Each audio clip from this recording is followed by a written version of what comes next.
Don't study because you need to. Study because knowledge is power. Study because they can never take it away from you. Study because you want to know more. Study because it enhances you. Study because it grows you. Hi everyone, let's study the daily news of 18th April. The first news is who was named the ambassador of World Wide Fund India.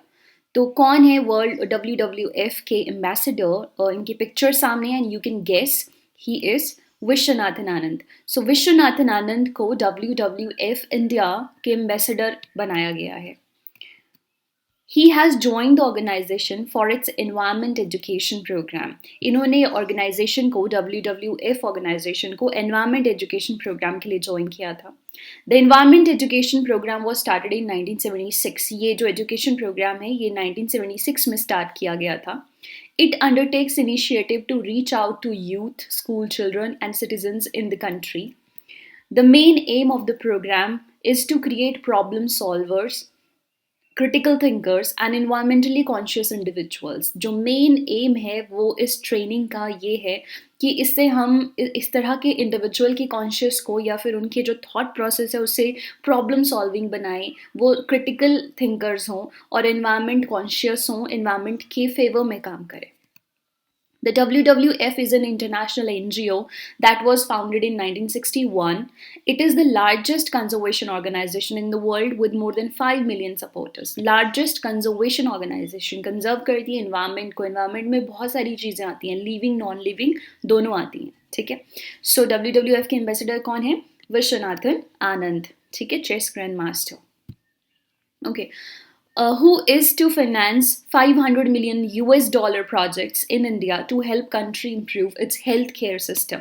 तो कौन कर रहा है? यहाँ पे already picture है. It is AIIB, the Asian Infrastructure Investment Bank. Asian Infrastructure Investment Bank जो है इसका headquarter चाइना में है and it is going to give us 500 million US dollar to improve the healthcare system in India. The funding is to be used for the purpose of equipment and also for detection capacity.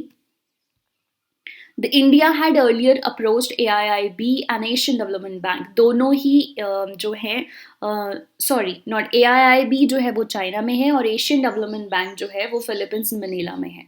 For financial assistance to combat COVID-19 दोनों को approach किया था India ने. The crisis recovery facility जो है जो AIIB के under आती है by AIIB to response the urgent financial public and economic health pressure. वो किस लिए बनाई गई है crisis recovery facility? Public and economic health pressures को लेकर और अर्जेंट फाइनेंशियल सपोर्ट को लेकर. The help reduce health care pressure in pandemic preparedness in health infrastructure. जो हेल्प आएगी क्राइसिस रिकवरी फैसिलिटी के अंडर AIIB से वो हमारे देश के उस प्रेशर को कम करेगी जो कि अभी पेंडेमिक के टाइम पर है, तो और उसमें प्रिपेयर करने के लिए भी हमें हेल्प करेगी आगे. It is also going to provide liquidity support, पैसे की support provide करेगी. To support fiscal and budgetary support. Of course, इसका एक ही मतलब है fiscal पूरे financial year में जो है जो fiscal support रहेगी हमें वो इसकी तरफ से रहेगी, right? Alright, so which bank is going to give us $500 million to improve the healthcare? AIIB, Asian Infrastructure Investment Bank. Alright, next news is every year April 17 is observed by the World Federation as Hemophilia Day. World federation जो है वो 17 अप्रैल को every year क्या मनाती है? World haemophilia day मनाती है. ठीक है. World federation of haemophilia observe world haemophilia day. Haemophilia is kind of bleeding disorder जो कि बाय बर्थ ही होता है, जेनेटिक डिसऑर्डर रहता है, हेरिडिटरी रहता है. थीम क्या है इस साल की? Get involve virtually and stay safe. तो वर्ल्ड हेमोफीलिया डे की जो थीम है इस साल की वो है क्या है? Get involved virtually and stay safe. Hemophilia is an inherited bleeding disorder in which blood does not clot properly. जिसमें blood clot नहीं होता और अगर blood clot नहीं होगा तो bleeding रुकती नहीं है. The World Hemophilia Day is observed to increase awareness about the hereditary bleeding disorder. Hereditary वो disorder होता है जो कि अनुवांशिक जन्म से ही होता है. ठीक है। WFH has acknowledged WHO। WHF is world federation of hemophilia, ठीक है। This organization is acknowledged by world health organization. It was established by Montreal based businessman Frank Schnabel. Frank Schnabel ने इसे फाउंड किया था। अप्रैल 17 वॉज हिज बर्थडे, ये Frank का birthday होता है। He himself was suffered from this hemophilia disease. वो खुद भी हेमोफीलिया डिजीज से सफ़र करता था और वो चाहता था कि ऐसी कोई ऑर्गेनाइजेशन बने। It was him who establish the world federation of haemophilia. वो हेमोफीलिया के बारे में अवेयरनेस फैलाना चाहता था और लोगों की हेल्प करना चाहता था खुद भी। तो उनके बर्थडे के दिन जो है 17 अप्रैल को मनाया जाता है वर्ल्ड हीमोफीलिया डे, और ऑर्गेनाइजेशन है वर्ल्ड फेडरेशन ऑफ हेमोफीलिया, जो कि उन्होंने ही फ्रैंक स्नेबल ने फाउंड की थी, right. Next news is the Reserve Bank of India cut the repo rate to what percent? RBI ने recently repo rate cut down किया है to 4.4%, और ये RBI ने 5.15% से अब कर दिया है 4.4%। तो रिड्यूस करने का मतलब है RBI wants to increase the liquidity in the market। Repo rate वो रेट होता है जिसपे रिजर्व बैंक ऑफ इंडिया जो है वो बैंक्स को लोन प्रोवाइड करता है, that is called repo rate, right. So ये हो गया है 4.4%। Okay, it cut the repo rate to this percent from 5.15%। RBI has eased the liquidity coverage ratio from 100% to 80%। liquidity coverage ratio जो है वो RBI ने 100% से 80% कर दी है। और ये होती क्या है liquidity coverage ratio? It is the assets held by a bank to make sure its ongoing ability to meet short term obligations are fulfilled।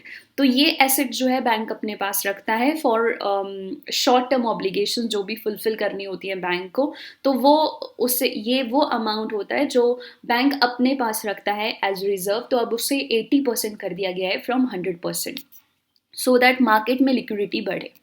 The RBI will also provide rupees 50,000 crore special finance assistance to institutions such as SIDBI, NABARD and NHB, National Housing Bank। तो इनको जो है RBI अलग से financial assistance provide करेगा for around 50,000 crores। So that इसमें जो SIDBI, NABARD और NHB होते हैं वो usually जो है वो माइक्रो फाइनेंस और जो NBFCs होती हैं उनके साथ कनेक्टेड होते हैं आगे। Next news is the Government of India launched Dash application to help farmers to transport their agriculture produce to the mandis। तो गवर्नमेंट ऑफ इंडिया ने कौन सी एप्लीकेशन लॉन्च की है फार्मर्स, किसानों को हेल्प करने के लिए, ताकि वो अपनी एग्रीकल्चर प्रोड्यूस जो है उन्हें मंडी में पहुंचा सकें। सो इट इज़ कृषि रथ। तो गवर्नमेंट ऑफ इंडिया की जो एप्लीकेशन है उसका नाम है कृषि रथ, जिसके थ्रू फार्मर जो है वो आगे ट्रेडर्स को अप्रोच कर सकते हैं। सो हम इसके बारे में डिटेल देखते हैं। Farmer has to post the quantities of agriculture produce he wishes to transport. Post करनी है क्वांटिटी की, कितनी क्वांटिटी फार्मर को जो है वो ट्रांसपोर्ट करनी है इस एप्लीकेशन के ऊपर। After posting he will get the availability of truck and price quote for the load, कि ट्रक के लिए की अवेलेबिलिटी उसे मिलेगी कि कब उसे ट्रक जो है वो अवेलेबल करवाया जाएगा, और लोड के लिए कोट भी मिलेगा कि कितने पैसे लगेंगे ट्रांसपोर्ट करने में। The prices quoted are from the transport aggregators. Once the farmer confirm he will get details of the transporter. जब फार्मर कन्फर्म कर देगा तो ट्रांसपोर्टर की डिटेल मिल जाएगी। He can then directly connect with him and negotiate for prices. एक बार confirm करने के बाद वो ट्रांसपोर्टर से बात कर सकता है और नेगोशिएट भी कर सकता है प्राइस को। The load availability posted by the farmer will be visible to both traders and transporters. दोनों को विजिबल होगी जो भी वो लोड करेगा। The application will help in delivering timely services and it also offers competitive price. तो ये price को नेगोशिएट करने में भी हेल्प करेगा और टाइमली सर्विस के लिए भी हेल्प करेगा। The government of India has currently exempted inter state movement. एक स्टेट से दूसरे स्टेट की मूवमेंट को रोका गया है of agriculture produce in lockdown. तो लॉकडाउन पीरियड में इंटर स्टेट मूवमेंट नहीं होगी, लेकिन with in the state movement possible है। ठीक है, तो उसके लिए कौन सी एप्लीकेशन है? यस, द एप्लीकेशन इज कृषि रथ। ओके, नेक्स्ट न्यूज देखते हैं। The Delhi government launched Dash application to conduct door-to-door survey। Delhi government ने कौन सी एप्लीकेशन लॉन्च की है डोर टू डोर सर्वे करने के लिए कोविड-19 का? सो एप्लीकेशन का नाम है असेस कोरोना। ठीक है, सो ये जो एप्लीकेशन है, how it gonna work, The mobile application will speed up the decision making process as it analyzes real time data. इसमें जो डेटा है बहुत क्विक जो है फीड किया जाएगा और डिसीजन लेने में हेल्प करेगा गवर्नमेंट को. The Delhi government is planning on door to door survey in hotspot regions of the capital, ताकि बहुत जल्दी हमारे सामने केसेस आ सकें और उनको हम आइसोलेट कर सकें. Around 60 hotspot have been identified so far. अभी तक 60 हॉटस्पॉट्स जो हैं वो आइडेंटिफाइड किए जा चुके हैं.